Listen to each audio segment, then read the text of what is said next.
Well, God bless you one and all, and welcome back to the Bishop's Corner.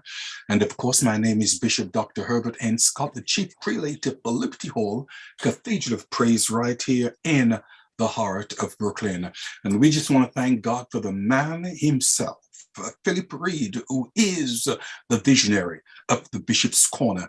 And he happens to be the CEO and the owner of Phoenix National Business Group. Philip Reed, certainly, man of God, it's a pleasure just to greet you in the name of him that liveth and was dead, but thank God he is alive forevermore. We want to thank God also for the panel that we do have tonight. We thank the Lord for the lovely Reverend Dr. Heather Francis that is with us. God bless you indeed, woman of God. Certainly good to have you on.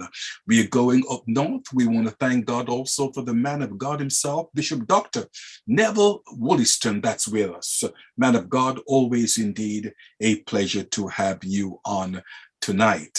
And also, we are certainly honored tonight to have a special guest on tonight that will indeed be telling his story, and he will be known as EJ. He will be known as EJ. Well, tonight we are speaking about, the subject matter is, what is man? What is man? That is Psalm 8, verses 5 through 9. Oh, yes. And the question is, what happens when innocence is stolen? What happens when innocence is stolen? We have a gentleman that's on board tonight, and he will be telling his story as to what happened and what does happen when innocence is indeed stolen. So at this time, we'll be asking EJ just to weigh on him with his story. EJ, it's in your hands. Okay, how you doing? Again, as the bishop said, my name is EJ, and I'm going to be telling my story. As a young kid, about 7 or 8 years old, I was molested, and believe it or not, this is my first time ever talking about it publicly. As a kid, again, I was molested at 7, 8 years old, and it impacted my life throughout my teenage years, my childhood, my adulthood. And just 2 years ago, I decided to seek counseling because I realized the impact it was having on my personal life and the impact that it had on my life growing up as a kid. When I first spoke to Pastor Dr. Phil, I told him that being molested created some social anxieties as a kid growing up. I always had anxiety when I was around people or in a room or a crowd of people because I always felt like it was something that people could see. So as a result, I also developed some behavior issues as a kid in my elementary school years. I was always fighting because I felt like fighting and being a tough guy, people wouldn't be able to tell if I had been molested because I literally felt like I was walking around with it on my shoulder. So as a result, I would act out. I would, as I guess when I got older in high school, I would always try to date females and date pretty girls and stuff like that just to ensure myself that whatever happened to me, it did not affect me when it came to relationships. So it really impacted my life. It really had an impact on my life. It affected my relationships. It affected the way I saw myself. I almost felt like I was a damaged goods and or a damaged property that couldn't be returned. And I had different psychological issues as a result of it. I felt like I had mentioned earlier to the bishop, I almost felt like because I almost somewhat liked it because of the feeling I had as a result. I felt kind of guilty because of that. And I had to learn that it was not my fault. So it just was always going through life blaming myself. Was I responsible? And just beating up myself. And I felt like if I would have gotten counseling earlier, because I was 52 when I seek counseling. I truly believe that my life would be different. Like, even though I'm doing well now, but I truly believe I would have done even better because I never felt complete and whole. And when I was able to seek counseling, it gave me an opportunity to put things in perspective because my counselor was able to get me to talk about it. And that was my first time talking about it to anyone one-on-one. So he was able to get me to see that, the whole situation was not my fault. And as I mentioned earlier to the bishop, he even suggested that I go and confront the person that molested me. And I told him I didn't want to do that, not right now, because that person is still alive. And that person was a close friend of the family. So I didn't want to, confront him because he's still alive, and I didn't want, his family doesn't know about it. His mom is still alive. She doesn't know about it, his sisters and brothers. So it's something I've always kept to myself. And myself, I have 6 siblings, but I've only had this discussion with one of them because she's more open-minded, and I didn't want anyone prejudging me, even family. So I'm happy I'm able to talk about it tonight because this is the first time I'm ever speaking about this in a panel discussion like this. I've been asked in the past and I've said no. Like last year, someone reached out and asked me and I said no, I wasn't comfortable. So when I spoke to Phil, Phil made me comfortable to come on and discuss the situation and what happened to me, because I'm pretty sure there are other young men out here who have gone through similar situations.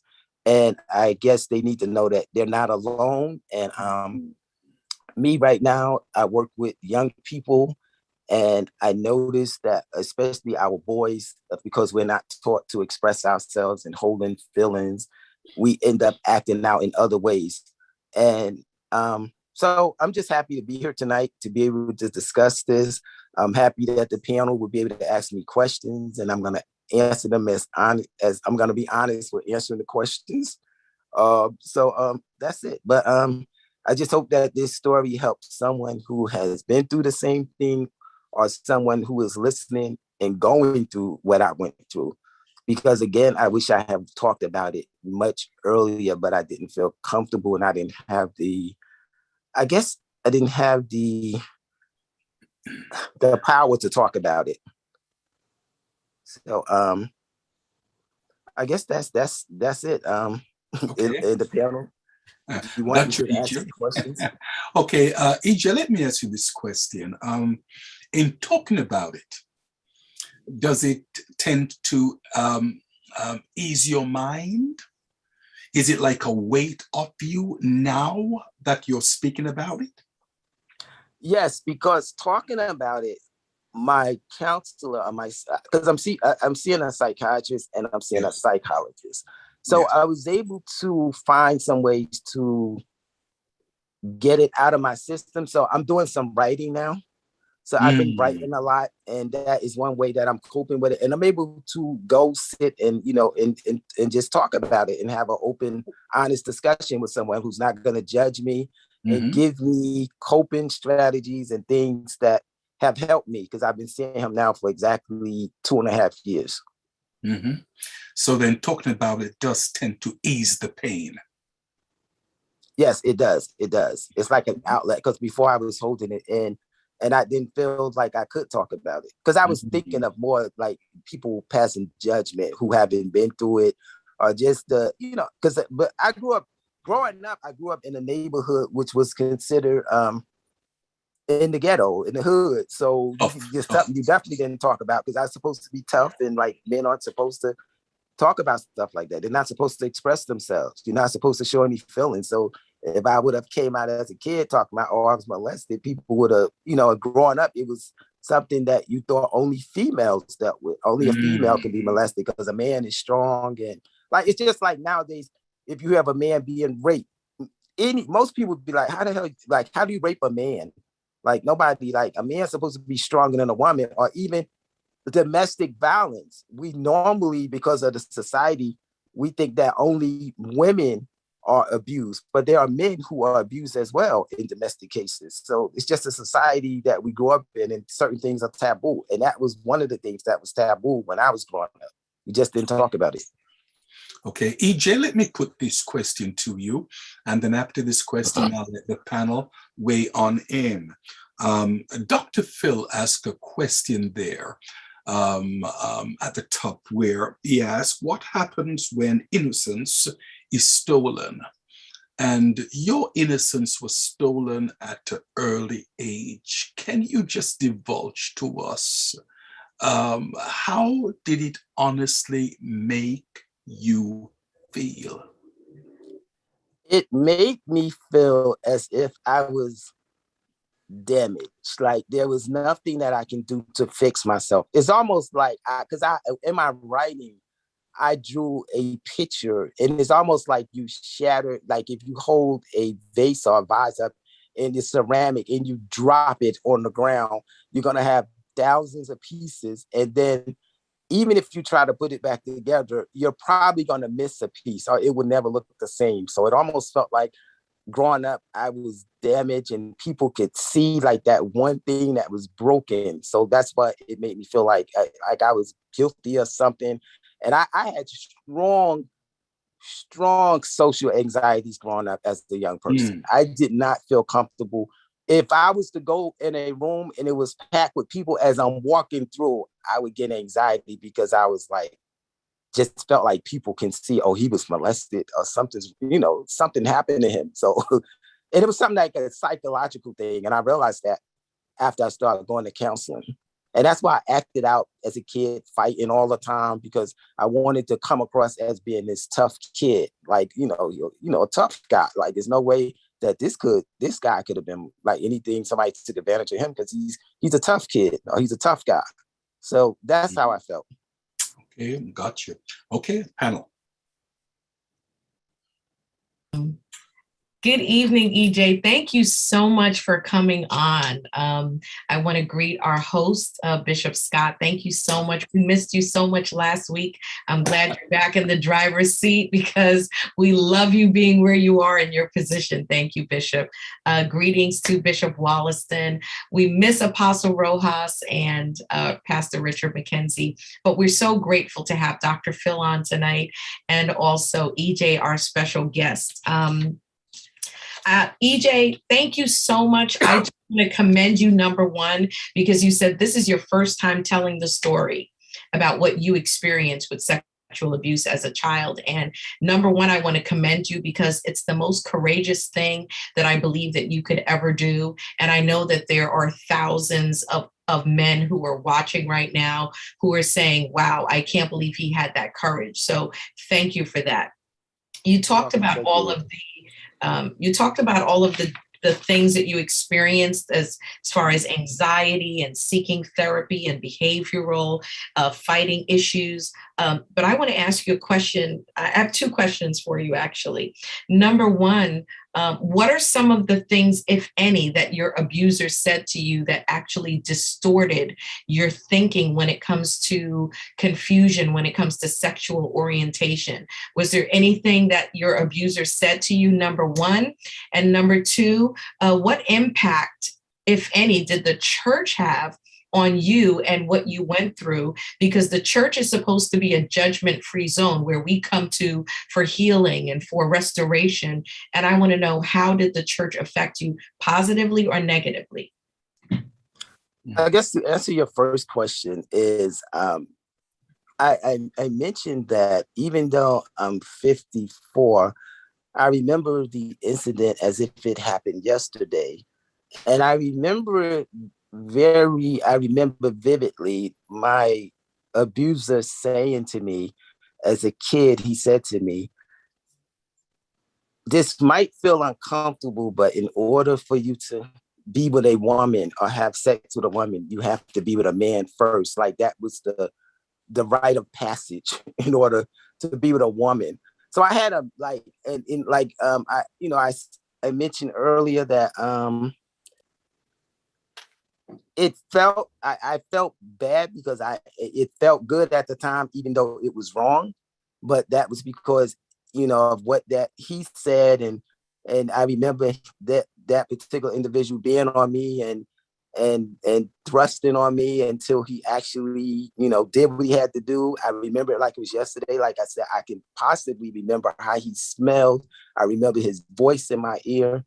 And so it definitely had an impact on my way of, like, it kind of, I say that it almost warped my sexuality, because the time where I was so young, and because it happened, I was so young, and because of what they said, it stuck in my head. So it was almost like it was a time of, like, I was supposed to be, like you said, innocent, but someone was taking advantage of me, and it almost made me feel like I did something wrong because, it happened. So the other question, growing up, I did grow up in the church. I grew up in a Baptist church.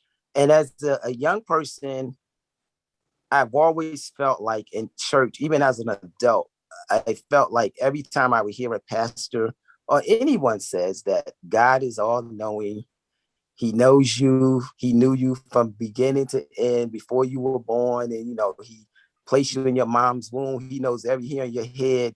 I always felt as a kid, like if God knew that this was happening, he allowed it to happen.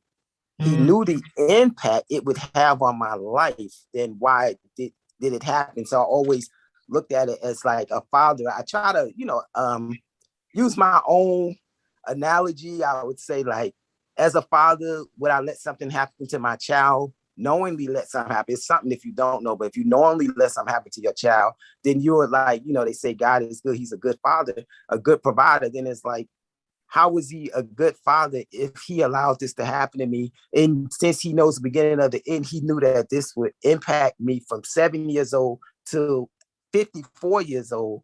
Then how does a good dad or a good father or an all-knowing God allow that to happen? So it's been a question. It's been something I have struggled with. Wow. Thank you for your honesty. Thank you so much, EJ. Okay, Bishop. Yeah, thank you so much. Bishop Scott, thank you again. EJ, this is Bishop Wolliston from Connecticut. Thank you so much. I want to echo the sentiments of Dr. Heather by appreciating you for coming on and sharing your story with us. Personally, I don't know if I could have done something like that, but I really take my hat off to you, and I thank you for brave and being brave enough to do that. I thank you also because for what this does for us as pastors and leaders, it allows us to look at pain, trauma, especially in the area of sexual abuse from a different perspective. Unfortunately, we're not taught to do these things in Bible school, in seminary. Some of these things, it's just on-the-job learning. And we thank you so much because I assure you, there are many pastors and leaders and bishops that are watching tonight, and we'll see this program over and over again. And we definitely can take some lessons from this. It also, in my opinion, allows us to be more empathetic, more understanding of individuals who, like yourself, have gone through something like this, no fault of their own. Because unfortunately, in the church, we don't really deal with these kinds of issues the way that we should. Sometimes, unfortunately, it's from a more of a judgmental point of view, a condemnation point of view, not what was the root cause? What's the reason? And when I hear you say that from 7, I'm trying to wrap my mind around this. This is something else. So here you are, a grown man, and you're still dealing with this and trying to get over this. And, if I'm a pastor or a leader and don't know the root of what you've gone through, then it's easy for me to just to judge and say, well, you know better, you're a grown man. So again, it's a learning experience for all of us. And there's so many great lessons we can take away from your story as leaders, so that if we run into individuals into our space or circle or ministry, we can address these issues from a more empathetic, sympathetic point of view, not just judgmental. With that being said, I just want to ask you a couple of questions. How has this experience affected your ability to gain employment? Has it? I know you talked about it affecting your relationship, your education. Has it affected you in that way? Your career choice and employment. How has it affected you, if it had, growing up? It hasn't. I don't think it has affected. It hasn't had an effect on my employment. But like I mentioned earlier, it did have an effect on because I went to college in 1985. And I didn't do well because back then I was still dealing with this emotional impact of it. And when I was about 21, I tried to commit suicide because I was just so overwhelmed with just dealing with this.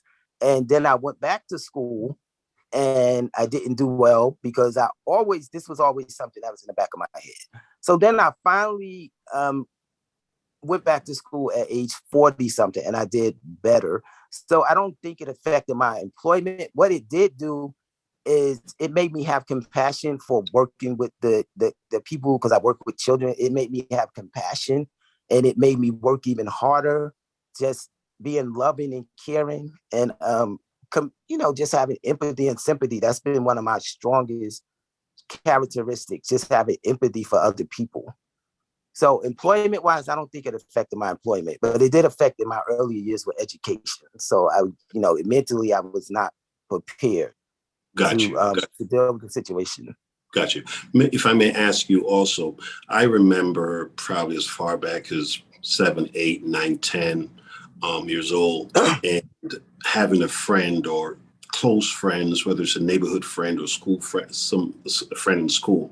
My question to you is, was there a friend that you had, like a close friend that you probably could have talked to, should have talked to about the situation, or was there just nobody, period? No, I didn't. No, it was nobody. I had close friends till this day. I have friends I've been with for 40 plus years, and I never felt comfortable. Just recently, I just started talking about this to one of my best friends. We've been friends since I was 19, and I told her about it. And I told one of my sisters out of my 6 siblings. After I started going to counseling, I felt more comfortable.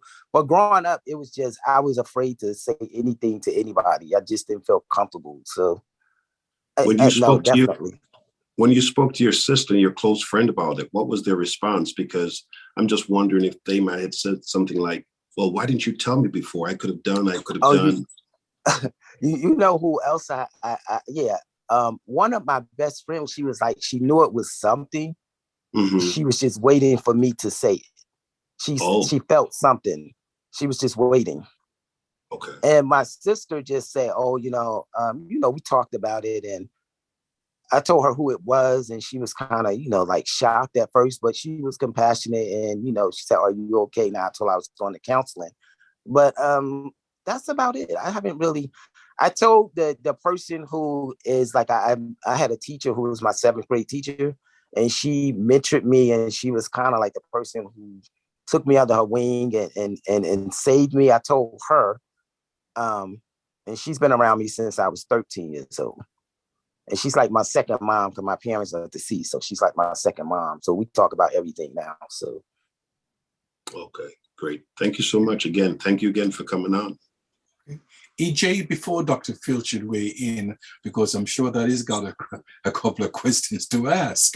Okay, before he should weigh in, okay, your innocence was stolen at an early age. Let me ask you this question. How has this really affected your relationships with male, female? In the past, I always had an attraction, even though I was going through what I was going through. I always felt an attraction to females. And then as I got older, I had mixed feelings. It was, I would say I was like somewhat bisexual. It was male and female.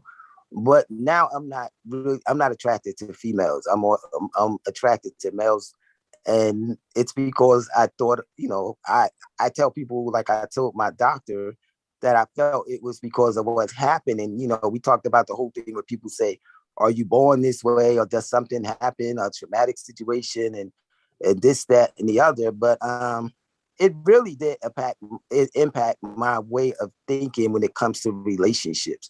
Because I had mentioned that it's something that I fought, like I fought, and I just was not willing to accept that. And I told someone to the point where I started practicing Islam because I felt like I was going to church and, it was still there. And then I said, what, let me start practicing Islam. I'm like, there's no way in the world, if I'm praying 5 times a day and I'm fasting during Ramadan, there's nowhere in the world that these feelings could still be there, because I'm giving all my attention to God. And after about 10 years, I realized that it was something that I couldn't fight, and something that no matter what, it was just there. Okay, sir. Thank you. I'm gonna be honest. My whole reason for going into Islam was to say, anybody who knows me when I practice, they will tell you I would pull my car over on the highway when it was time to pray with my prayer rug, and I would pray. I made sure I was consistent in my prayers, and I did Ramadan and I fast for 10 years. And still, I got to the point where I said, you know what, this is who I am, and I have to accept it. So then let me ask you a question, young man. Did you at any time blame God to say that, well, God, I mean, you're in the past, the present, and the future, and you know what's happening, God? I did blame. I definitely blame God. It was something, even though I went to church and I practiced it, I always said, like, because just the fact that he's all, like, every time I hear he's all knowing from the beginning to the end, he knew you before you were here. And, like people say, like, whatever happens to you, God knew it was going to happen. That's why it happened. It was ordained. So I say to myself, how in the world was this ordained for an innocent child who they say most kids, even when you're born, they say you're innocent. So as an innocent 7-year-old, 8-year-old child, how do you let something like this happen, knowing the emotional impact it had on me, how it affected my life throughout my whole life? So definitely I was angry and mad and questioned One God. of the things that we do know theologically is that sin affects everything, not just individuals, but even the very cosmos, even the very world, the tsunamis that we have, all because of that one thing called sin. And that's the reason why we believe theologically that this world shall be recreated. There'll be a new heaven, oh yes, and a new earth, and so forth, that dwelleth in it righteousness. So listen, EJ, just want to thank you very, very much. Okay, You're question, welcome. please. Question. Okay, so yeah, EJ. Is this Phil? Yeah, this is Phil. Okay. All right, I thought. Okay. Hey, I listen. In our conversation, I have not been able to stop talking about you, because I learned so much. I learned so much from our conversation, and one of the things I learned is that, when you're a child and your mind is not developed in a certain, you're not thinking about sex. In fact, I think at some point we don't even like girls. Right? So it's like we're just focused on, playing with our toys, and our world is really surrounded by just having the feeling of protection. And I can only imagine somebody destroying that from me. Taking that away, taking that innocence away, and introducing me to something that I wasn't prepared for, right? And I just kept imagining, if that would happen, if that had happened to me, would I be the same person? Would I operate in the same way? And the answer was constantly no, because we are a makeup of the things that we experience, and our belief system and everything comes from that. But my question to you is generally for somebody that is really kind of wrestling with that, like, if you had the opportunity, if you had information that could help you earlier, would you have taken it? If I had an opportunity to, if I felt comfortable enough to be able to discuss what happened, I think it would have been better. Like nowadays, I work with young people. I've seen young people who have had the courage to come out and say something.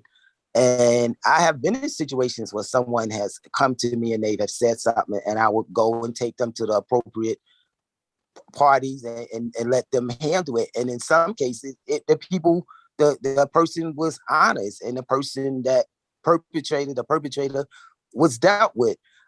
One thing, as I'm talking to you all, I'm thinking about a situation of two people I know who this happened to. And this was even like prior to me coming out saying something about my situation. They told me about their situation, but their situation was more, it was impacted more because it was a boyfriend of the mom's, and they told the mom. And one young lady I know, her mom did not believe her, and they started having a bad relationship to the point where her mother put her out. She had to go live with her grandmother. Then it finally came out after a long investigation that he was doing the same thing to one of the older sisters, and she came out, and the guy ended up being arrested. But her and her mom relationship has never been the same. And I know someone else, the same situation, another female that said something and the mom didn't believe her, took the boyfriend word over the daughter, and it messed up their relationship. So I'm glad that I was not one of those people, because of the relationship my mom had with her friend, to say something to my mom and she didn't believe me. I think that would have had a stronger impact emotionally on the situation, because that happens a lot. And that's, that makes the situation even worse, because now you're telling someone and they don't believe you, and they, it make you feel like, damn, like I can't get any help from anyone. It happens a lot. But when you say that, is when you go to the person that's supposed to be protecting you, this is the person that this is the person you're supposed to go to, right? Because you're not grown up enough to say, okay, I can defend myself, but let me go to my defender. And you go to your defender and they don't believe you. When you look at it from the perspective of a child, where else can you go if you can't go to your parents? It's like a double whammy. You're being robbed twice, because, and especially unfortunately in our community, it's like, nobody wants to hear that. Even if you say it was a family member, nobody wants to talk about that, because they don't want their family business being put out there. They don't want the media involved. They don't want anybody else to know. So they just want you to be quiet. And I guess I've heard of stories back in the day. They'll, back in the day, they would send you somewhere so nobody would know. So it's been a history of just covering this stuff up and not talking about it. It's definitely something taboo that you definitely don't talk about, especially in the Black community. It's something you don't talk about. You don't talk about sexual molestation.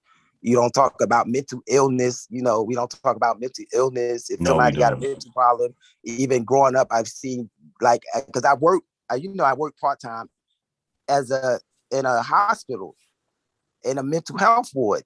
And some of the behaviors I saw growing up as a kid, I'm like, damn, that person, but they used to say, oh, that's crazy, such and such, like as a joke. And we take it as a joke, but the person was really crazy. So that's just us. Like growing up, I remember as a kid, oh, she's grown, she's hot, she's managed, she this, she that, she's sleeping, but you never knew why she was doing it or why he was doing it. And then when you investigate, that's why they were doing it. But they didn't get an opportunity to tell their story because people were judging them. EJ, were you threatened at any time if you told on your abuser? Could you repeat that? Were you threatened at any time if you were to talk if you told on your abuser? No, I was never threatened. No, not at all. If I may, growing up as a kid, though, I would have. I was a crazy kid. So growing up as a kid, I wouldn't have been threatened. Thank God I never did anything to him. So no, I wouldn't have been threatened.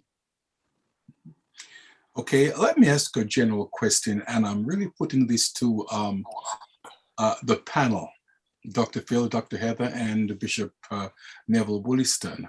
Okay, I want to thank God for EJ and his transparency and so forth. Now, let me say this, that if you guys lost your innocence at an early age, would you be able to talk about it as EJ is talking about it?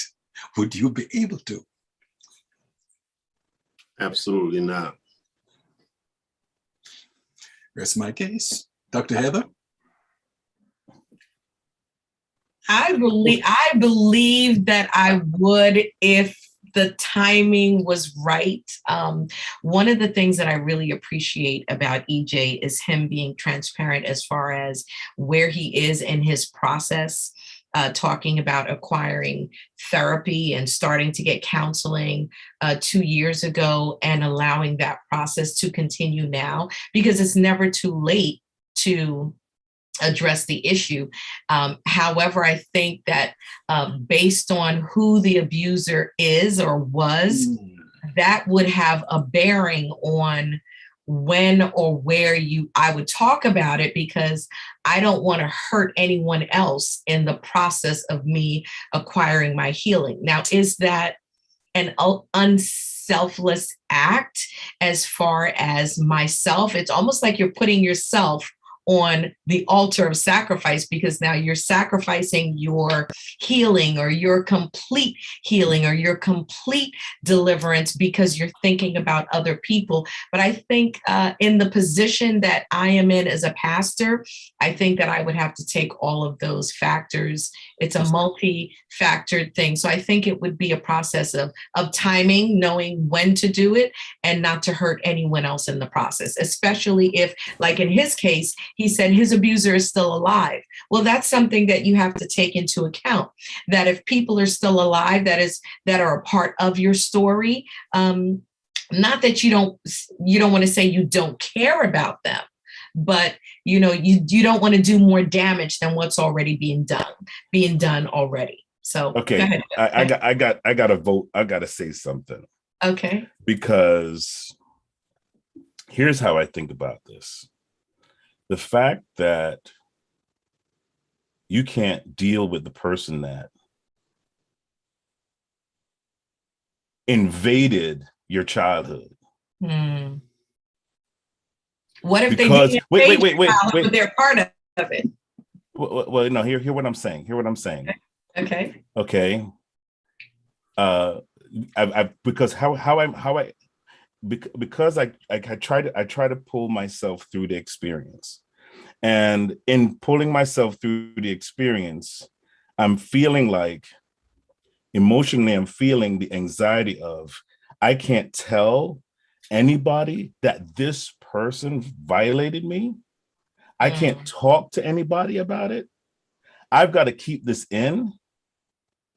And then if I was the person that nobody believed, I would feel even more isolated, because now the people that I say I love and I am hoping will believe me, now they don't. So what are you saying, Doc? What I'm saying is it shouldn't be the victim's choice to be silent. Because if you love the person, if I'm in a group of people and they say they love me, then stand up with me. Don't stand against me and ask me to keep something private about something that was done to me by someone who is walking around like nothing happened. And I'm in prison. You see, all right, so I understand. It's like this. I go out there and I rob a bank, and the bank is the one that's dealing with the issue, not the person that robbed the bank. So you go to court and the judge says, oh, it's the bank's fault. It's the bank's fault. You didn't have enough security to not get robbed. So we're going to hold you accountable for the robbery. Robber, go home, sit back, relax, enjoy the money you stole. While the bank has to deal with the issue of being robbed. How is that justified? No, how can we look at that and say that that's okay? Okay, it's not justified, it's not okay. My question, I get exactly what you're saying. My question to you is, so AJ decides not to out the abuser. That's his choice, yeah? That's his choice, absolutely. Would you not agree with his choice? All I'm saying is my point of view. Got you. As far as how in putting myself through this and just hearing his story and pulling myself through it emotionally, in myself I would feel the frustration, especially if I'm being mentally and emotionally tormented by this, right? It affects my relationships. It affects my entire life in that sense of connecting with people in that way. I would feel because we're in human way, we try to find normalcy in chaos, right? So we try to find ourselves, we got to get a grip on things. And so we have to deal with it.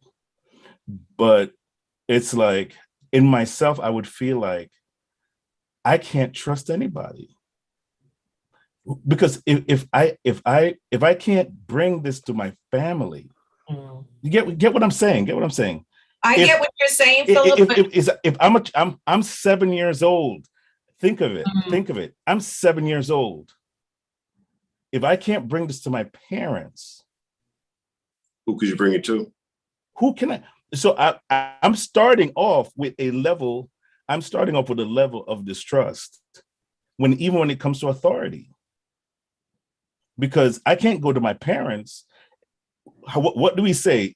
How somebody treats their parents is really how the parent-child relationship is really important, because it establishes how we interact with people in authority in life, right? That's the psychology of it. How doesn't that apply here as well? But I think Phil, can I say something? Go ahead. Yes. You know what? I'm thinking and I'm listening to you, right? And nowadays, like when I was growing up, no, my parents weren't talking about a good touch and a bad touch. Okay. Nobody said if this person, like we talk about that now to our children. If somebody touched you in a bad way, this is a good touch, this is a bad touch. Back then, it was not discussed. No, at least I know growing up where I grew up at, nobody wasn't talking about no bad touch, good touch. Now kids know, oh no, that don't feel right because mom or dad told me that's not a good touch. Right. So even though it had that impact on me and I knew that, nobody was talking about it.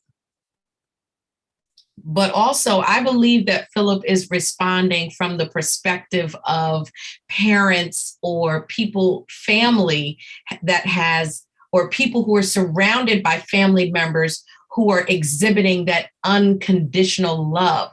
Because he said, for me, this is my family that I'm going to, people who are supposed to love me. But what if you've never experienced that unconditional love that you could actually tell your parents, that you could actually tell someone who's supposed to love you unconditionally, but you've never experienced that. So you don't have that openness to be able to talk to them. So the trust factor is gone from Jumpstart, because that unconditional love is not there. So then who do you go to? And what do you do if you do tell them about it and they don't believe you?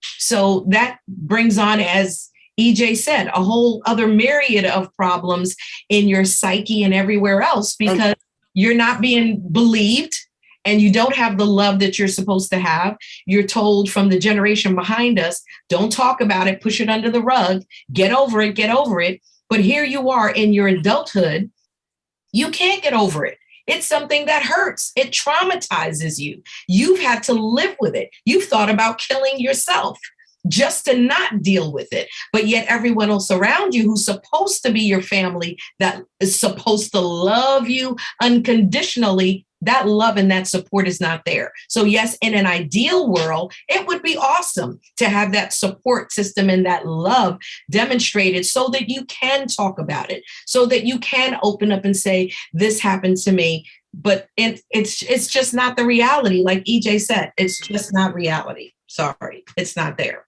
So that love is not there for everybody. And that's the reason why you have people who are dysfunctional because they grew up in dysfunctional homes, who even presented themselves as perfect homes. And when things like this happen, you push it under the rug. And then you have this generation of people who have been brought up under complete dysfunction. And yet we as adults, we're supposed to function normally.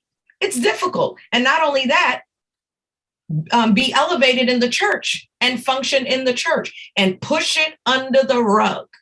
You're anointed, so push it under the rug. You're a preacher, push it under the rug. You're a teacher, push it under the rug. You're a bishop, push it under the rug. You're an apostle, push it under the rug. And the church has got to stop pushing because somehow it's going to come out. Eventually, somehow it definitely will come out. Let me say this, that personally, a child whose innocency has been taken at a very, very early age, if that was me, I think I would have difficulty speaking about it. And I am being honest with you. That's why people like EJ, we do have to really applaud them. And let me say this, I believe that this is also very, very therapeutic for EJ and for those who have experienced it and is going through it and so forth. So let me say kudos to EJ. God bless you, my friend. And I say that from the depth of my heart.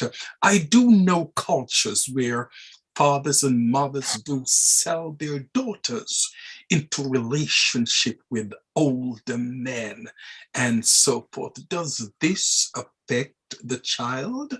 Definitely it does, because listening to EJ, he said, and I quote, that he sought counseling at the age of 52. 52. And EJ, let me ask this question, and we want to thank God for Bishop O'Neill that just weighed on in. Man of God, certainly a pleasure to see you. Okay, you said that you sought counseling at the age of 52. Question, why did you leave it for so late in your life? I was going through a situation that kind of brought this to the surface like a pimple. And I was either going to deal with it then or I was going to be on the 7 o'clock news. So that's when I knew I had to deal with it.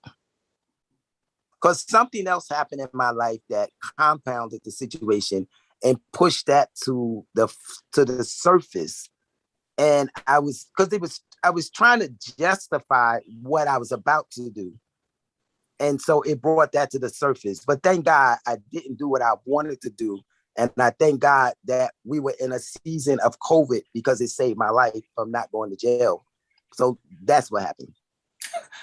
You said that you were going to do something. Can you divulge? Yeah. So COVID saved my life because I was at that point. If we were not in a season of COVID, I would have been on the news. So just leave it at that. So it made me deal with a lot of things that I should have dealt with. And that was one of them. So that's what happened. Wow. Well, we have to definitely, Dr. Heather, thank God for yes. COVID. Thank God for COVID. Thank you very much. So in a sense, the scripture is correct. All things work together then for good. That's it. God bless you richly. Let me just ask you one more question and then I let the others weigh in. And of course, once again, we want to thank God for Bishop O'Neill Williams, man of God. Certainly a pleasure to have you on the Bishop's Corner tonight. EJ, as a young man growing up, how did you feel growing up as a kid, having your innocence stolen at the age of 7? I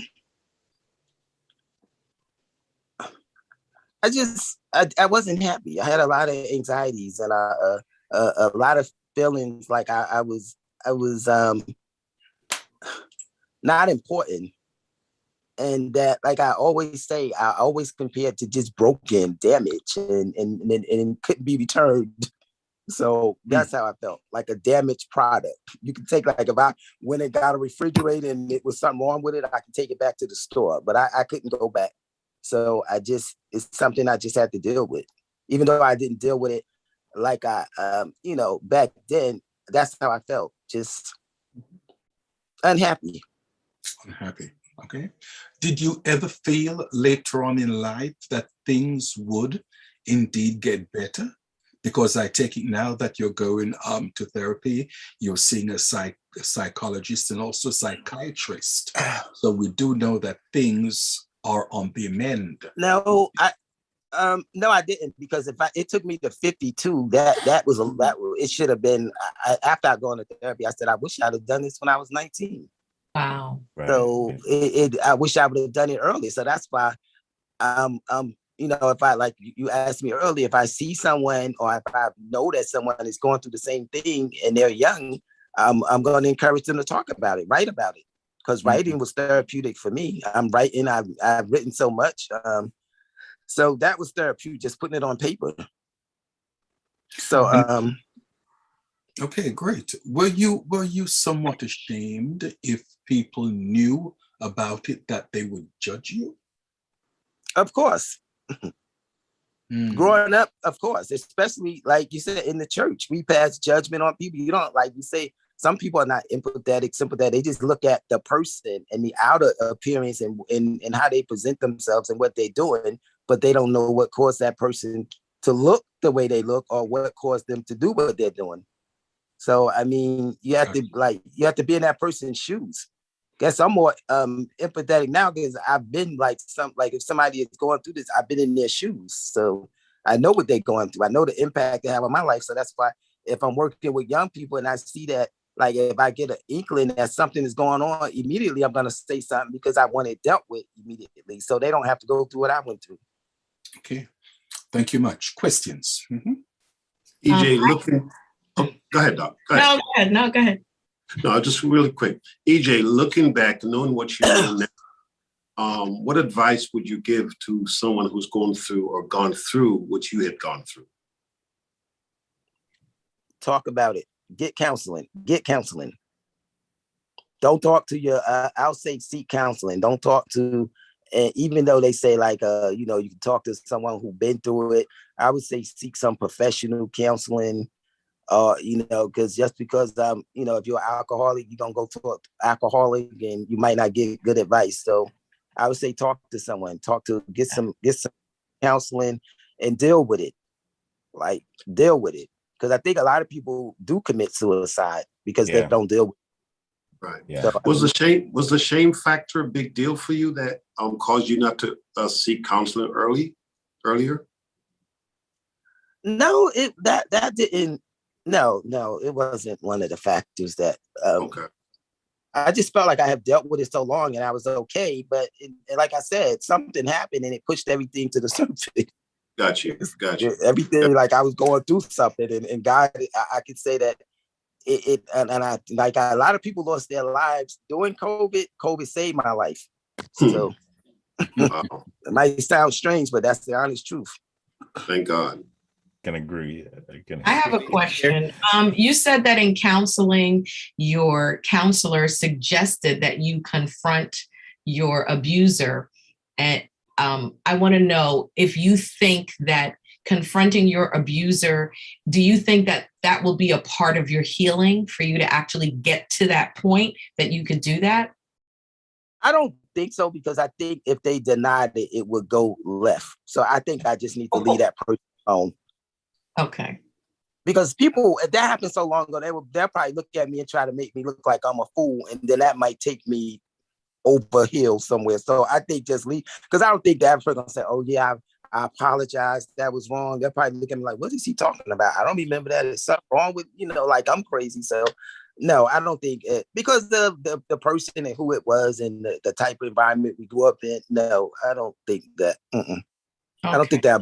Idea. That's what I told my therapist, and he said, "Okay, if you feel that way, then okay." But that's something He said, I think you should confront the person, go to them and let them know. And I said, nah, I'm not doing that. So he said, okay, if you feel that way. But I think it would probably just be if they look at me and say, no, I didn't, look at me like I'm crazy, that didn't happen, then I think it might just get ugly. I understand. So I need to just leave them alone. I understand. And let them deal with them, or God deal with them. So yes, amen. That's that. I just wanted to wade in here if that's okay. Sure. So first of all, let me guys just apologize for being late. I should have been on, but work calls, duty calls. So let me greet Bishop and all the panelists and our special guest, EJ. I've been, since the start of it, I've been listening to the show coming home and the entire conversation. And I do applaud you, as everyone has already said, about your braveness in coming out and sharing your story and being honest and candid about it. There were a couple of things while you were speaking, and I want to go from a different point of view, or take it to a different direction for a minute. There are a couple of things that you said, EJ, that I started to think about as you talk about that. One has to do with the fact that after being molested and growing up as a teenager and as a young adult, you wrestled with the idea of wanting to tell yourself, I'm not attracted to men, I'm attracted to females. So you pursue that because you want to convince yourself that's who you are. And eventually that changed where you no longer felt that pursue, but you wanted to you are who you are in terms of being attracted to men. And I thought about that. I'm going to come to a point with that, why I make reference to that. Number two, you said that you indirectly you blame God for not rescuing you from the plight you found yourself in at that age. But in the same process of you blaming God, you went over to the Muslim faith praying 5 times a day. And nothing changed in that consistent prayer where you'd pull your car over and pray. And so the point I'm getting at is sometimes we don't understand that seeds are sown. And so at age 7, whoever your abuser was, is that by his words in your ears, by his action, he sowed a seed. And that seed has been germinated and growing. And the problem is that you, while blaming God, you took the different route of saying, God, why weren't you there? But not the route of saying whatever was deposited, God, I want you to deliver me from that, if that's your objective. And so in not asking God for that, you went to the other direction. So my thing is, when you were praying 5 times a day as a Muslim, what was your objective? Who were you thinking that you were praying to? And what was your goal in praying 5 times a day? I know you said you felt if you do that, it's going to take away the desire for wanting to be attracted to male, but that never happened. Do you ever thought about the fact that maybe I channel my energy to the wrong source? Okay, I never thought about that, but I knew for a fact that it was something that I felt like I was not comfortable. I did not want to be, and I felt like I said, as a Christian, I went to church. I did what I did in church, and then it just was not going away. So I decided, if I made a conscious decision to say, if this isn't working as a Christian, there's no way in the world, if I'm praying 5 times a day, that these feelings are still going to be there.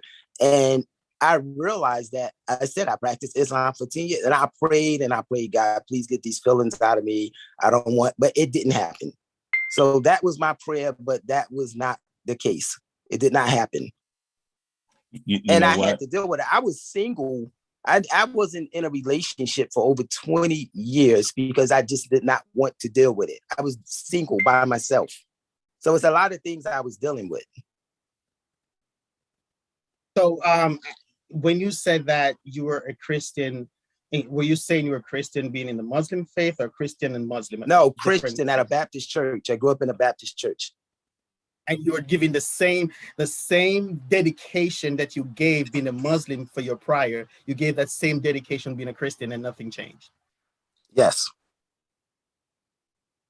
You know what? Let me tell you, EJ, when I started this journey, I'll tell you how it started. I was at work one day. Okay. And I was talking to a gentleman I was working with that was homosexual.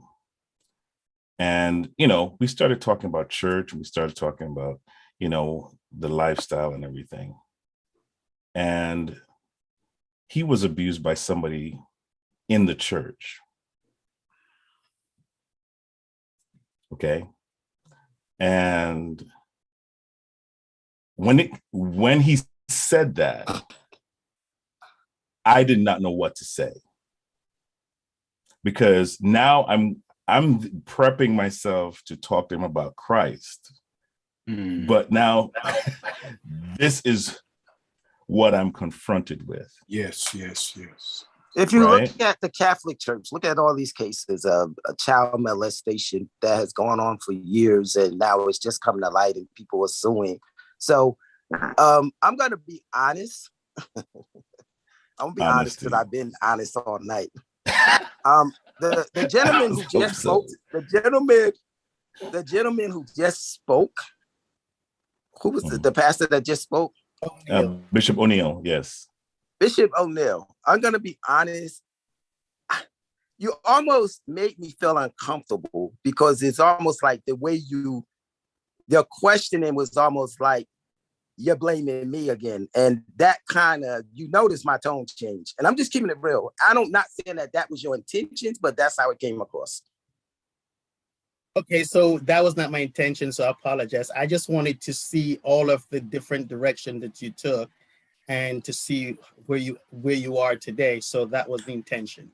So because at 21, when I tried to commit suicide, I was in the church, and I decided, I know what that day I said, I'm tired of feeling like this. I don't want to live anymore. And I tried to commit suicide. I was not successful.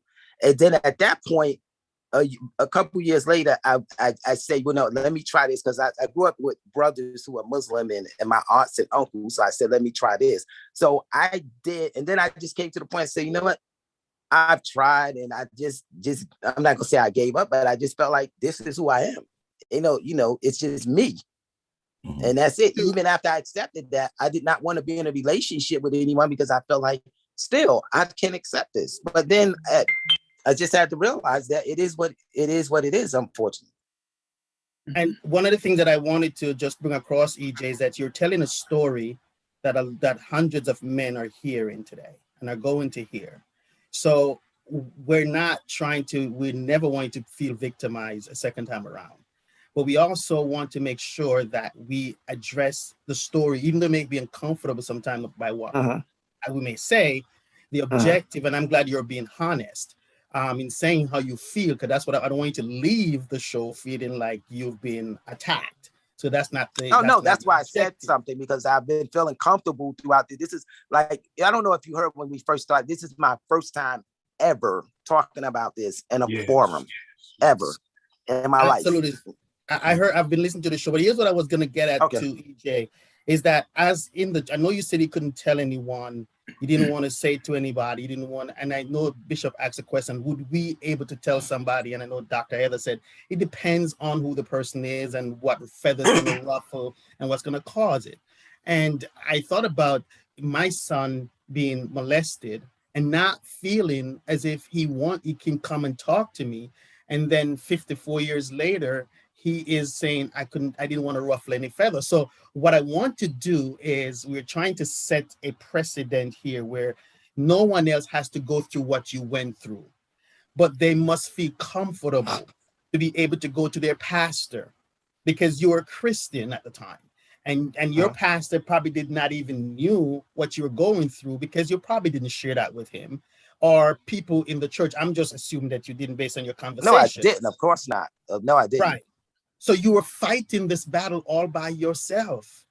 And so what I'm trying to say is that sometimes it's not that you have to do it all by yourself. You are already being victimized. So you're now in the position of people trying to be there for you. So we don't want other men or young people going through that, thinking that they have to do this all by themselves. So that's why I raise those questions so that they can know that they can be helped. And that's why the show is here, because we as pastors want to be, as Dr. Neville says, learn to be empathetic and sympathetic to people who have gone through what you've been through, so they can come to us when they come into church and say, hey, pastor, I have something to tell you. And we can be trusted to know we are praying for you. We're fighting the battles for you, so that we can do that with you. But so that's the objective, so that other men around our females cannot have to go through it by themselves. Well, can I interject, because I don't think that the church, please don't take this the wrong way. I don't want everybody to jump down my throat, but I really don't think that the church is capable of handling this. I really believe that is beyond the four walls of the church. And most pastors, can we keep it real? Most pastors cannot counsel when it comes to this. Most pastors are not equipped. They do not have the knowledge. They do not have the know-how to help someone who has gone through something like this. It is greater than what they're capable of doing, because you can't slap some oil on somebody's head, throw your hand on them, and speak in tongues and expect it to go away overnight. It doesn't work that way. As EJ said earlier, at 52, he started going through counseling, and it's taken 2 years, and he's still at the place where it is still a sore. It's still like a big old black eye in his persona, in his entire life, and in his entire being.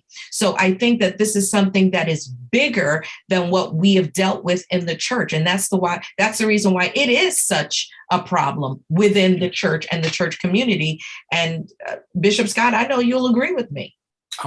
What I wanted to say with that, Minister Heather, is that a lot of we have a lot of theology around every subject, right?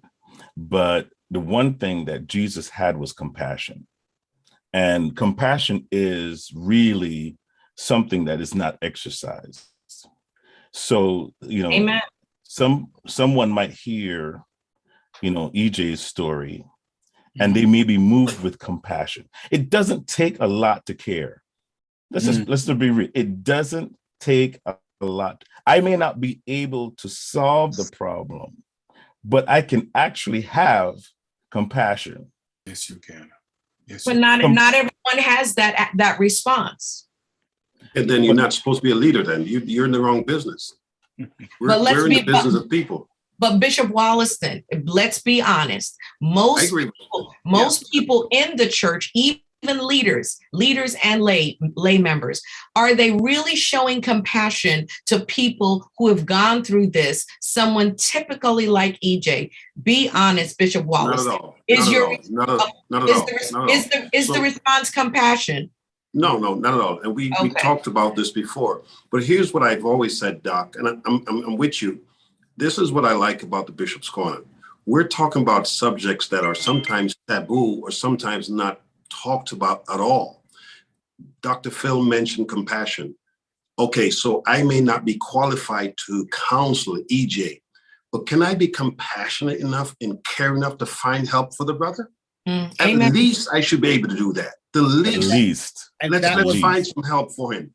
As you say, don't just slap oil and pray and say, get over it. Care enough, because caring and doing go hand in hand. Let's talk about the Good Samaritan. We know the story. We don't have to preach to the choir.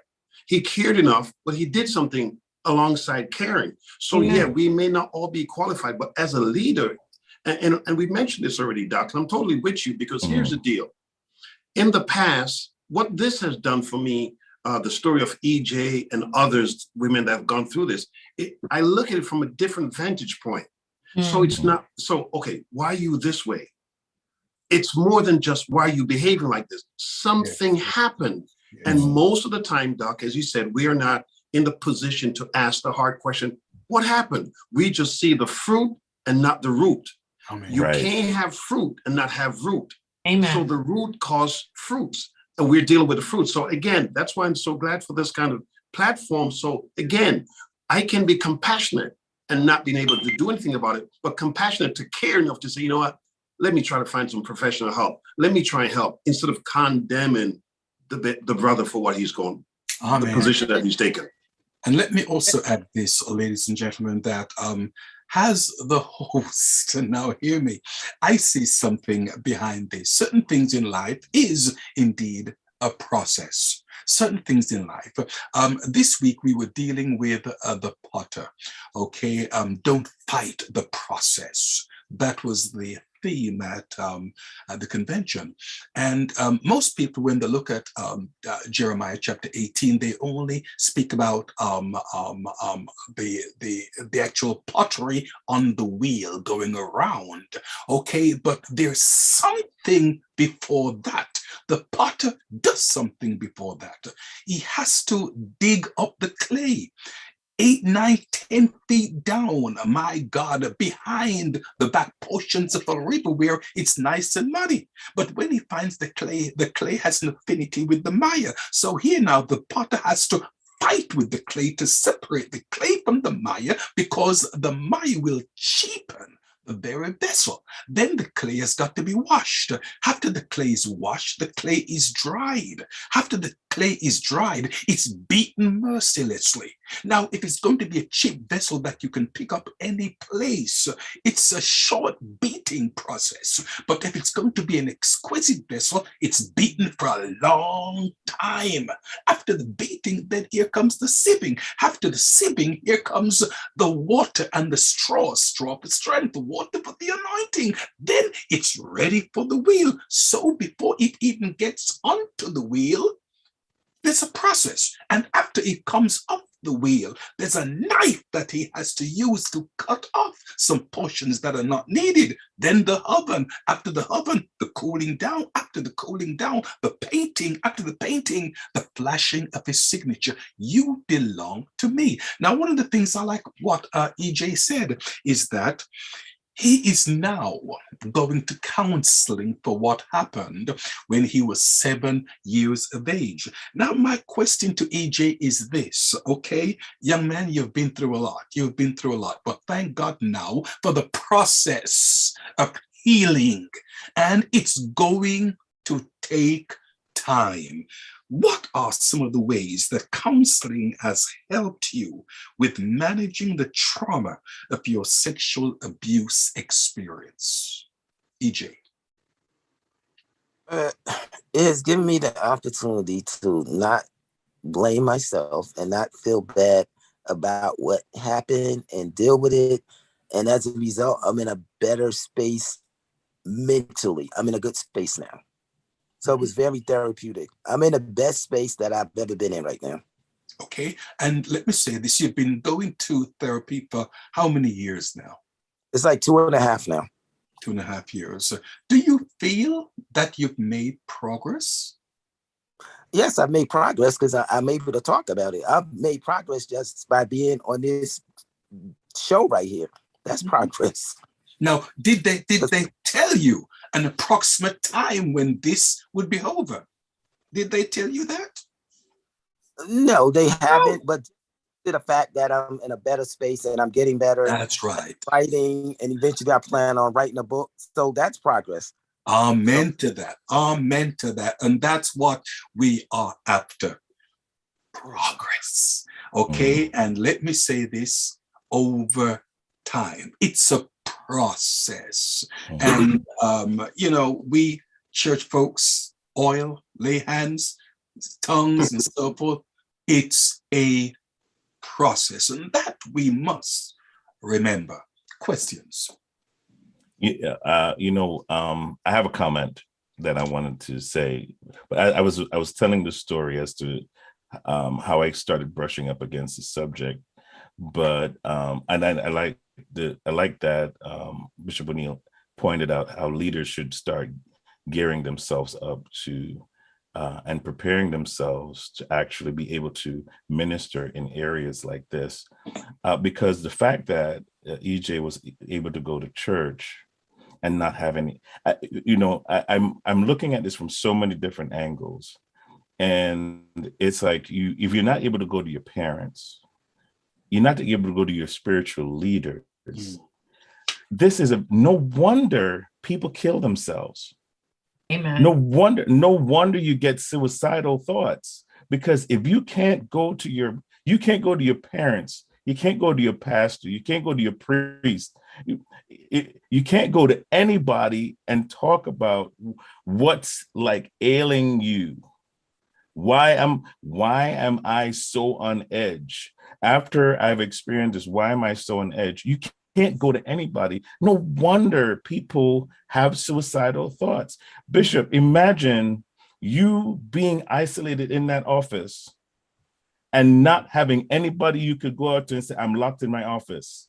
Hello, your phone doesn't work. You have no exit and you have nobody to say, I am trapped in this office and I cannot get out. And it's really a shame that we can have church and miss the hurting. And I wanted to jump in here, Phil, because the reason this is also passionate for me is because I've had to deal with it in my own church, where the person's actually married and did not feel the affection anymore for his spouse after years of marriage. They were married for about 5 years and wasn't feeling the affection for their spouse. And no matter what the spouse did, he wasn't moving by it until they came to me. And it's after conversation, I realized that he was molested by his uncle. And had he not said that, and he didn't tell anybody, I was the first person he told. And if he did not say something to me, with me recommending him to go to counseling with his wife, that marriage would have fallen apart. And so the fact is that I'm saying this is because sometimes while we don't want to ruffle feathers, we still, as Phil was pointing out, why should I worry about the people who are going to be ruffled when I'm suffering? Mm. I need help. Wow, yeah. And so that's where I was getting at. And the marriage got saved because they finally came, and it came out in a counseling session that I wasn't prepared to deal with. I wasn't prepared to deal with that. So I had to send him to counseling where people are really prepared to deal with it. Well done. So even as a pastor, if I'm not equipped, at least I can recommend, and I can follow up the process, and I can say, how is it going? And that helps. So we want to be empathetic, sympathetic, and we're not victimizing the victims. We just want to be the pastor that point them in the right direction. I have a question for EJ. EJ, I have a quick question for you. Right now, you have a lot of leaders listening in. How could your pastor have been there for you when you were going through your situation? What would you recommend to leaders that are watching, as far as being there and being able to be an ear for someone going through something like this? I guess during my early, because I was at several churches. Not the last church, the church I'm at now, that pastor I'm comfortable with, but the pastor prior to who I said passed, he was someone that I could have talked to because he made you feel comfortable. But I was like 40 years old by then. But prior to, when I was younger going to church, it was almost like I would listen, and it was almost like, especially with the feelings I was having, you dare not come out and tell anybody this because you're going to be condemned. You're going to be looked upon as it's a choice. This is, nobody wants to hear, you were molested and it did this and did that. It's a choice and the decision you're making. So if you just make people feel comfortable and not look down upon certain people, not just me, somebody who has an alcohol problem or somebody who's promiscuous or whatever they're doing, whatever their problem might be or whatever issues, I'm not going to say a problem, whatever issues they may have, just make everyone feel comfortable. Because my last pastor, before this one that passed, I felt everybody was accepted, and just meet people where they are, and if people are meant to change, then they'll change. If people are meant to do something different, so I just got to be more, like you all said, more compassionate, loving, and caring, and make people feel like they're loved. Amen. In spite of, loved in spite of. Amen. And you know what I was thinking? I work in schools, right? And I've always been able to say, if a leader, even if you are, like say the principal is the leader of a school, if you think you're too good to go in the cafeteria, and if they need help and clean off tables or help serve food or pick up a broom, then I don't think you're a good leader. Amen. Wow. So Amen. if you're not able to get your hands dirty and help out where help is needed, and you just worrying about your title and the position you hold, then you're not a good leader. Because people seeing you do that, it makes them say that person, because I've been working in education for over 20 some years, and those are the leaders that I respect, the ones who are able to go out and get their hands dirty and not think about, oh, I can't do that because that's not, that's beneath me or below me. Then you can say when people know that you're willing to get in that mess with them and help them. Come on. Hallelujah. Wow. Thank you, Jesus. Thank you. It's a message for Pat.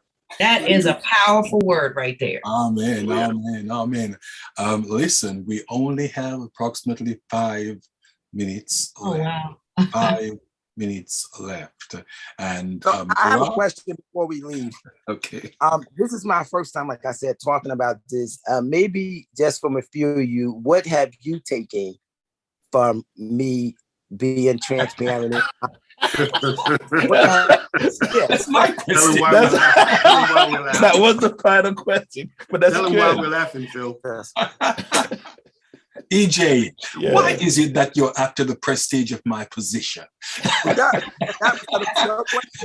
That is the question. That is the final question.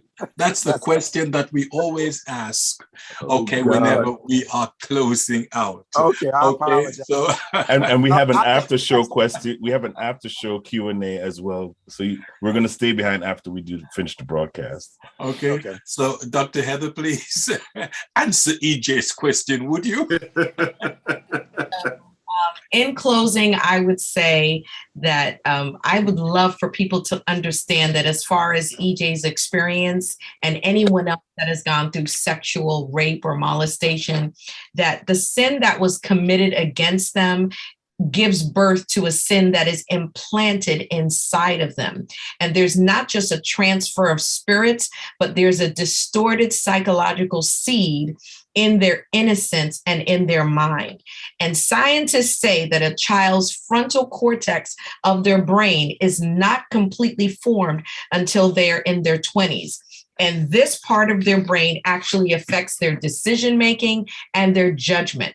So at this early in their childhood, when they deal with this trauma, it has a permanent defect if it's not dealt with psychologically, emotionally, and spiritually. And the word of God says that we should bear one another's burdens so that we fulfill the law of Christ. And we have to remember that the Lord is near to the brokenhearted and he saves the crushed in spirit. In spirit. Thank you very much. Bishop Dr. Neville Wolliston, man of God. Very easy for me, Bishop.